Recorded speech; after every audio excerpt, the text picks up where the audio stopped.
What do you need to start doing? Have you ever asked God that? What's something I need to start doing, God? Or maybe He has already started talking to you about something He wants you to start. I want to encourage you today to get started with that very thing. But if you want to learn more about the things that God wants to do with you as His partner, I want to invite you to come join us for Dream with God.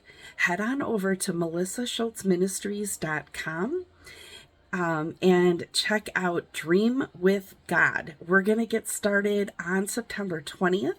There are 2 different times where you can join us, but God wants to partner with you. He created you with a purpose.